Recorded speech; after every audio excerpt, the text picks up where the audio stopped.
Good evening, everyone, and welcome to this episode of Talks with Julia, where we focus on topics that will help you to achieve both personal and professional fulfillment at work. If this is your first time joining my live stream, I am your host, Julia Rock, career coach and CEO at Rock Career Development. Now, usually on Thursdays, I would have an interview episode, but given this will be my last live stream of Women's History Month, I thought I would have another one-on-one conversation with you about a topic that impacts so many women in the workplace, which is confidence and the need to have strong confidence in the workplace. Now, before we get into actually how to build that confidence, I wanted to talk about why it's so important to have confidence in the workplace. And there are a couple of different reasons. The first is it shows up, it affects how you show up at work every day. And thinking about, if you're not confident, if you're not walking in ready and knowing that you should be there, it impacts how you show up, and it impacts how you interact with folks at work. It impacts how you approach your work and your work product. And so it's so important to have that confidence when you walk in the door. It also improves, having that confidence, it also improves your communication, it improves your clarity and your assertiveness. When you're confident in what you're talking about and you're comfortable with the messaging, you're comfortable with the topic, and you feel confident in what you're sharing, you're able to convey your thoughts a little bit more effectively. It's clearer for the audience, and you can come across in a more assertive way instead of being more passive, more withdrawn, and more shrunken.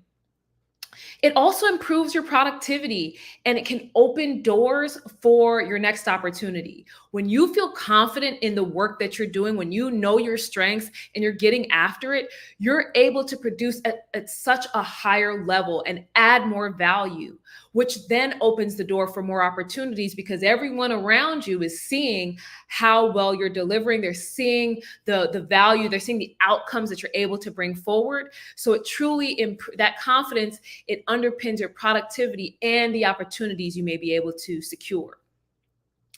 It also improves, your ability to speak up on your own behalf. When you know that this is where you should be, when you feel confident with where you are, you're not going to be willing to just stay silent when there's an opportunity for you to share your thoughts, share your ideas. And also, if you are not getting the right opportunities, if things are not coming your way, if you're being passed over, that confidence will allow you to have an honest and open discussion with your leadership about what's happening versus you just accepting what's going on and thinking it's because you're not good enough or you're not where you should be. That's the reason that something is happening. So having that inner confidence will allow you to have those tougher conversations and speak up on your own behalf. And then lastly, it helps you to lead teams more effectively. So when you think about your direct reports, your employees, they're looking to you for a certain level of leadership, confident, self-assured leadership. And because if you're not sure that you should be there, they're not sure either. And they're going to be wondering, well, where are we following this person to? Do they know where they're going? Because they're not even sure of their steps. They're not even sure of themselves. So how can we put our trust in this individual? So it's really important for you to have that confidence so that your team can look to you for that level of leadership that they need, that level of direction and guidance that they need, as well as the coaching and support that they would expect from their leader. So there's so many different reasons to have that confidence and why it's so important for you to have in the workplace. And I wanted to share a personal story about my own struggles with confidence. In my former corporate career, in one of the roles I had, I was an internal auditor, which means that I audited our internal divisions, but I also had the opportunity to audit our external contractors and our relationships with them. And, my prior experience was not in internal audit. It wasn't in our exploration and production activities. I had a background in chemicals. And so there was a lot of feeling of fear and nervousness and lack of confidence stepping into this role, because in this internal audit position, I had to lead teams and take them to Nigeria, Angola, Argentina. So it wasn't even that I was just doing it in the US. I had to take them to completely different continents. And so that shook my confidence a little bit. I was just like, do I deserve to be here? Am I in the right role? Do I have what it takes to do this? And I know that so many women struggle with that. And it wasn't a quick switch flip either to get over that. I really had to assess, why was I placed in this position? And we're going to talk about that in a second. But how did I get here? I wasn't appointed to this role because they played a game of, of dice or roulette or something, and my number came up. There was a reason that I was selected for this opportunity, and that I was the one who was going to take teams to different countries and to engage with external organizations, which I had never done before. Someone had the trust and the confidence in my abilities to do that. And so that really helped to set me on the path of building that confidence, because it wasn't just me who was putting myself there. Someone else also put their trust in me. So let's actually get into some of the ways to boost your confidence, because like I said, we all have struggled with that. I know that it's been a journey for me as well. So let's talk about a couple of the different things to help you build your confidence at work. The first thing is for you to take a moment for self-discovery.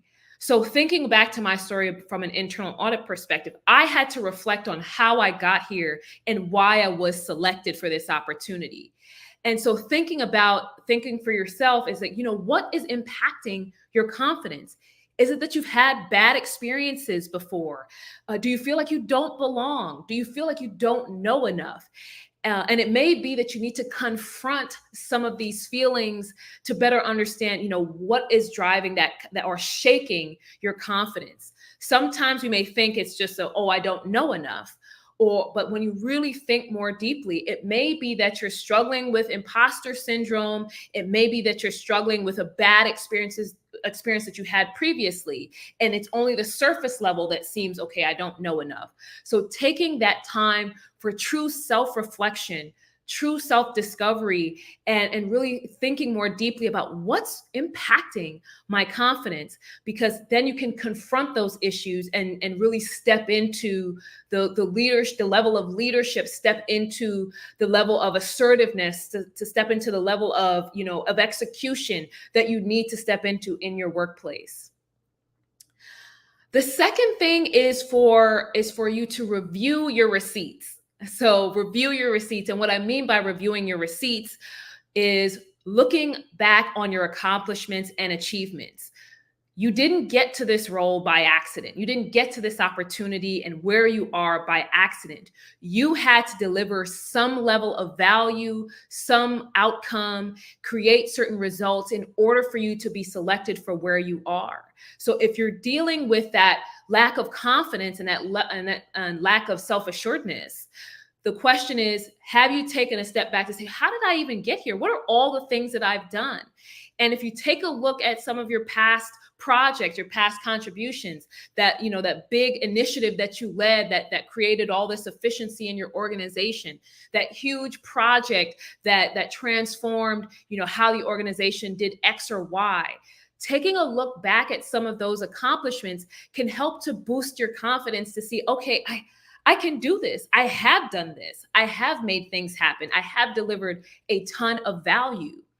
And it may be that you actually have to take a look at some of the feedback and the accolades that you may have received from prior assignments and prior projects. People who may have said, "Great job," and it may seem like something small, but reading those words on paper can help to boost how you feel about your next step and about moving forward and building that level of confidence.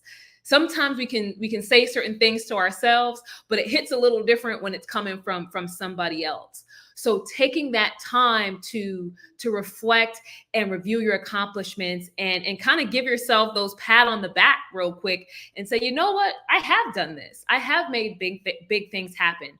This is just another step forward, and there's no reason for me to lack confidence as I navigate the workplace. We talked a little bit about your receipts and your accomplishments, but it's also important for you to understand what your weaknesses are. No one in the workplace is perfect. No one has all the answers.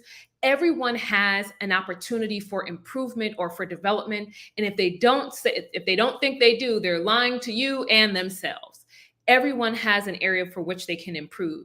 And so taking a step back to think about, where is it that I'm not as strong as I would like to be, or where are my weaknesses, and really looking at that difference between where your strengths are and where your weaknesses are can really help you to figure out, hey, this is the area that I know I need help in. This is the area that I need to raise my hand for support or speak to my manager about. So really kind of ring fencing those areas that you know that you're not the strongest in. And it can also help you to be a better leader or better team player. No one wants to work with someone who thinks they know it all and they're overly confident. They feel like they have no flaws, no areas of opportunity. People want to work with other real people who know that there's some areas that they need to work on. And I'll tell you another quick story. Before I left my corporate career, I had an amazing team of women who were working for me. And I mean, they were just so phenomenal. And they had a lot of strong areas that I know were not my strong suits. Whether it was certain things with spreadsheets or certain things with PowerPoints or with certain data that I wasn't familiar with. I would spend time with my team and say, hey, this is not my area. Who can help me with this and work through this? And that helped me to build a better relationship with my team. I was able to see where they shine, where their best skill sets were. And again, it helped to foster and nurture that relationship and interaction.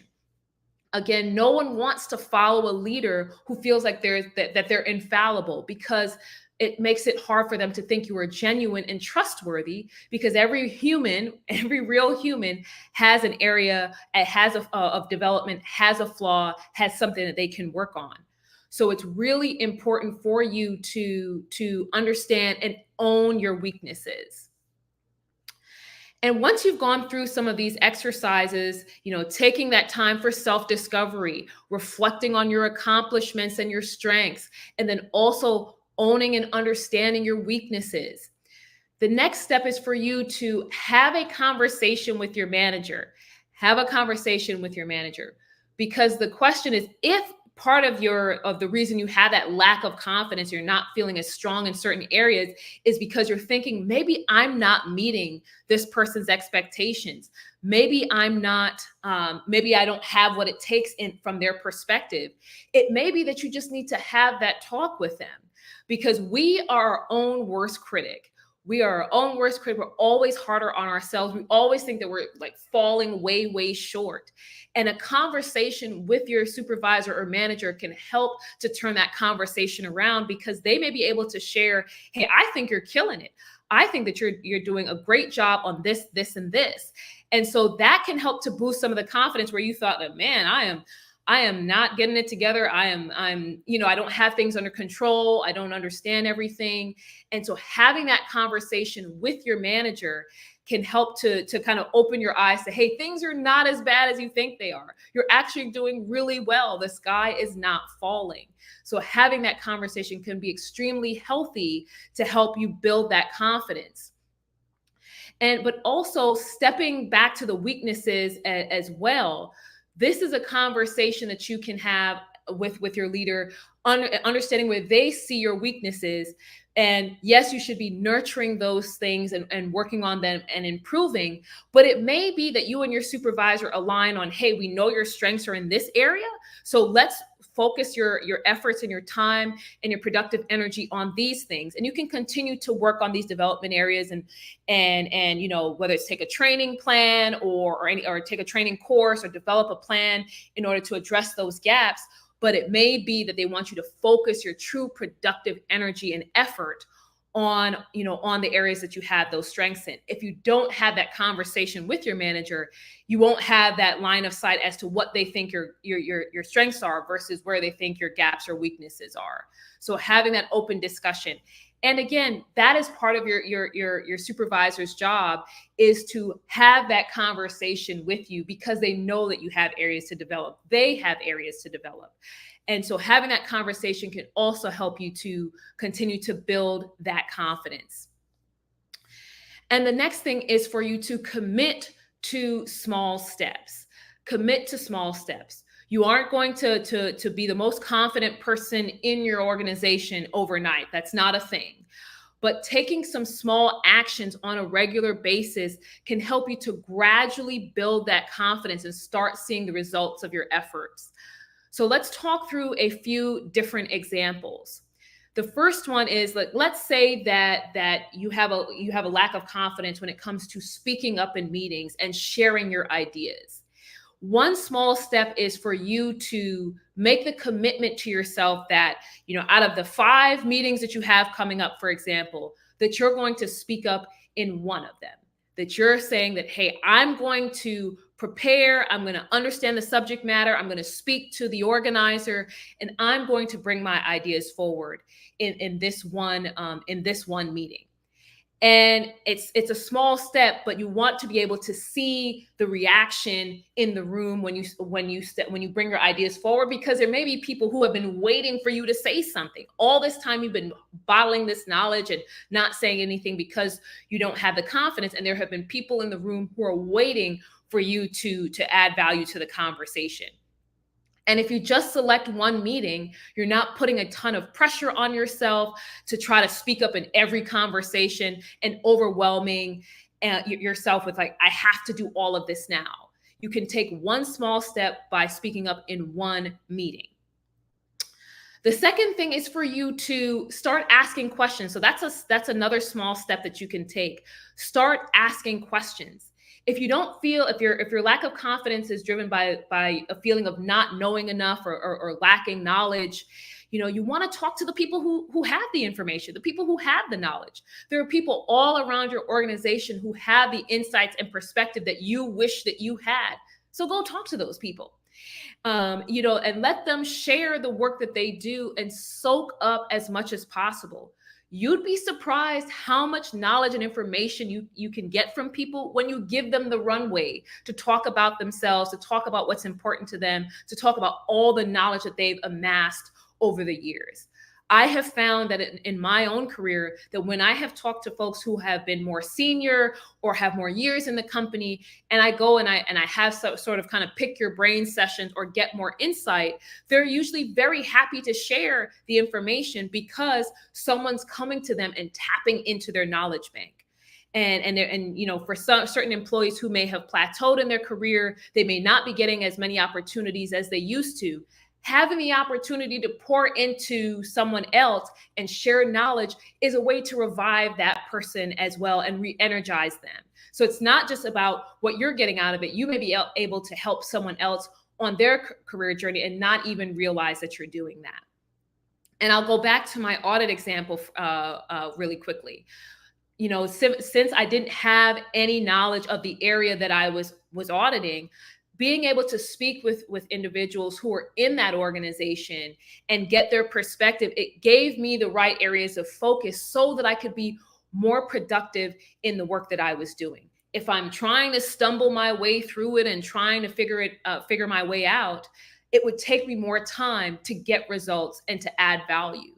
So having those conversations, understanding where the pain points were, understanding the history and the background, it allowed me to then focus my efforts so that I could be more productive and create better results. And then And then the last thing, when it comes to asking questions, you're able to expand your network. If you start asking people questions and you start talking to them and nurturing relationships and getting information, that expands your network. And as we've talked about many times before on every social media platform, networking is the key to success from a career perspective. It's not just what you know, it's who you know. And so by taking this step forward to ask more questions and to get more perspectives from people, that allows you to add people to your circle of resources that you can rely on, and vice versa. It gives you a broader pool of people or a wider pool of people to pull from when you need information, when you need advice, when you need insight, whatever it might be. You have a wider pool to choose from, all by taking this small step. And then lastly, you want to also focus on upskilling. If you feel like, hey, there's a particular technical or subject matter knowledge that you're missing, take the time to enroll in a course, enroll in a program. And perhaps your company may cover it, perhaps it's free externally or at low cost. Don't allow that feeling of lack of knowledge to plague you. Or that imposter syndrome, feeling like, hey, I haven't worked in this area, I'm not certified enough, I don't have enough qualifications. If that's what's plaguing you, and no amount of self-talk and conversations with your leadership and reflection on your accomplishments is helping, then take the time to upskill and invest in your own development and invest in building the knowledge that you believe that you need. Because that shows, one, that you're committed to your craft, you're committed to growing and adding tools to your tool belt.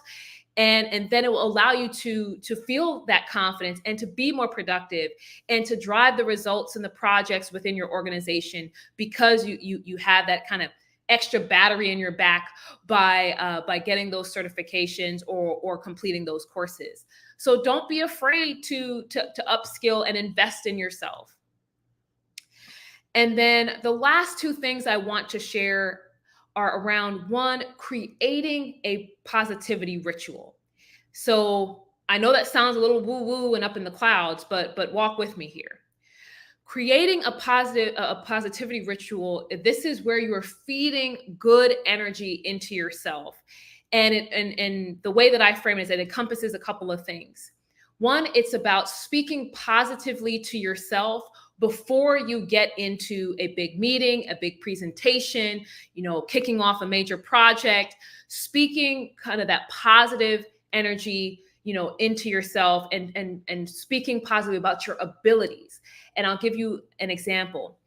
I have a TEDx talk that was released back in February. And when I was preparing to go out on stage for that talk, I had the fear that was creeping in and the lack of confidence. Like, man, can I really go out and deliver this talk that's going to end up on a YouTube channel with 40 million people who are going to see it? Am I really prepared for that? Am I ready for that? And are people going to even care what I have to say? But I had to take that step back and say, this is what I had worked for. This is what I had prepared for. I had trained for. This is the culmination of all the coaching work and the speaking work and all the years in corporate that I endured. This was the culmination of that. And this was my opportunity to impact others and to help them in their career journey. So it wasn't just about me. It was about the people I was going to help. But also, I didn't get here by accident. All of the experiences that I had led me to this point. So that's when it comes to that positivity ritual, that's what speaking that good energy into yourself will help you to do. Thinking about all the experiences that have gotten you here. And again, it's not by accident. It's not by some fluke that you're where you are. It's because of all the effort that you've put in. And that's what you do beforehand. But then from a positivity ritual standpoint, you want to have a personal celebration when you actually kill it. Like when you are finished that presentation, that project, whatever it might be, when you are finished with that, you want to take time to celebrate. If you've spoken up for a promotion and you've gotten it, take that few minutes to celebrate. It doesn't have to be anything big or grand. It can be a moment at your desk. It can be your happy dance. It can be whatever feels good to you, but take a moment to personally celebrate your win. because that continues to feed that positive energy to say, hey, I can do this. I will do this. I am a success. There's no reason for me not to be confident in the work that I'm doing because I'm doing it right now. So having that personal celebration when you kill it, when going back to my TEDx example, the moment I walked off that stage, I had my celebration. And again, it may seem a little woo-woo, it may seem a little corny, but honestly, it really boosted my spirits to let me know that I can conquer anything. If I can go out on this stage and speak for 18 minutes with no prompter, no timer, and I can go out there and deliver this message, I can do anything. And then lastly, as part of your positivity ritual, it's okay to acknowledge when things don't go well. It may be that you don't quite kill it the way that you had envisioned. It happens. But the key here from a positivity standpoint is to not beat yourself up about it. You're not stupid. You're not bad at what you do. You're not bad at your job. You're not inferior. None of those things apply just because something didn't go well. You are not less than other people in the office because certain things didn't go well. I got a fantastic piece of advice early in my corporate career, and that piece of advice was, if you're not making mistakes, you're not learning anything. And I carried that with me because I'm a recovering perfectionist, and I would feel bad when things didn't go well, I didn't get things right. But reflecting on that advice that, hey, if I make a mistake, that means I tried, that means I gave it my all, I did something, and it didn't pan out. Now there's something for me to learn from. I can pivot and change to something else and come back with an even better idea. And think about it. If you've already tried and failed at something, you're not going to be any worse off than you are right now. There's only a place for you to go up from here. And so acknowledging that, hey, something didn't work out, but there's plenty of opportunity for you to go up from here, for you to change course, for you to learn something new, try something new, and it become a success. And then lastly, be patient with yourself. I can't stress this enough. If you're dealing with a lack of confidence right now, it's not going to be tomorrow that you're like, hey, I'm ready to do this. I'm going to be assertive. I'm comfortable and confident in everything. That's just not really what's going to happen. It's not realistic. But, you can take these small actions and check in with yourself, right? If you start asking questions, if you start upskilling, if you're having conversations with your manager, if you're taking these actions, check in with yourself to see how you're feeling in your role. If you're speaking up in that one meeting, and then maybe you say, hey, I'm going to speak up in the next meeting and in the next meeting. If you see that you're taking these actions, check in and see, how are you feeling? Are you feeling more confident? Are you open to sharing more ideas? Are you willing to challenge yourself and try new things at work? Are you willing to sign up for the project that seems too hard for other people? So being patient with yourself, but checking in on your progress and your results is also really important, because you've got to gauge, hey, do I feel more confident now as I've taken those steps? And if you're not feeling any more confident even after doing this, that's where you go back to that step one and do that self-discovery to better understand, well, then what is it? If I've upskilled, if I'm talking to people, if I'm gaining knowledge, if I'm speaking up and people are recognizing my work, if all of these things are happening, why am I still not feeling any more confident? And that's where additional self-discovery may be required. But taking that time to be patient for yourself and letting yourself grow into that level of confidence versus, just hoping that you're going to go from 0 to 100, overnight. And so with that, I want to quickly recap on what you can do to help build your confidence in the workplace. First, as we just ended with, taking that moment for self-discovery. You may have to do that multiple times on your journey to see what's driving you to feel uncomfortable or feeling that lack of confidence. You also want to review your receipts. What are all of your accomplishments, your contributions, your major projects, your achievements? Taking a look back at those things, and what are the things that people are saying about you? What are the positive things that people have said about your work, your delivery, your communication? What are the things that people are saying about you? Next, you want to make sure that you're understanding and owning your weaknesses. Where are the areas for improvement? And where can you better focus your efforts on your strengths and leverage other people around you to help you in those development areas until you're up to speed? There's nothing wrong with leveraging the team around you. Next, you want to make sure that you're having conversations with your manager, having a discussion with your manager to share, this is how you're feeling and get their perspective on your performance. Because again, you may think the sky is falling and they think that you are out here crushing it. So you may have too high of expectations on yourself that are impossible to meet. Meanwhile, your supervisor thinks you're the best thing since sliced bread. So having that dialogue can really help you to reset mentally and build that confidence. And in addition, having discussions about your weaknesses will allow you to focus your efforts on your strengths, on where you're most productive, and then continue to work those development areas off to the side. Next, you want to make sure that you're committing to small steps. This is not an overnight process, and it shouldn't be. Growth is never an overnight process. But you want to commit to taking small actions, speaking up in that one meeting, starting to ask questions of the team around you, starting to upskill and get the certifications and the qualifications or the courses you need to build that depth of knowledge. Taking those small steps will help you to further increase your confidence. Build that positivity ritual, speaking positively to yourself before something happens, before an event, a presentation, a project, and then also celebrating the win afterwards, setting aside time for that. And then ultimately also setting aside time to acknowledge when things don't go well, recognizing that you're a human being and making a mistake is part of life, but it means that you can learn and go up from here. There are plenty of people who are successes now who can tell you about all the failures they had along the way. So don't beat yourself up. And then lastly, be patient with yourself. Be patient with yourself, be patient with your journey, and know that increasing confidence can be an ongoing, gradual process. But if you're checking in as you're taking these steps, you can see, hey, I'm moving forward. I'm feeling more confident. I'm feeling like I can have better conversations. I feel like I can lead my team in a more effective and assertive way. So continue to be patient, but also check in with yourself. And with that, I want to say thank you for tuning in this evening.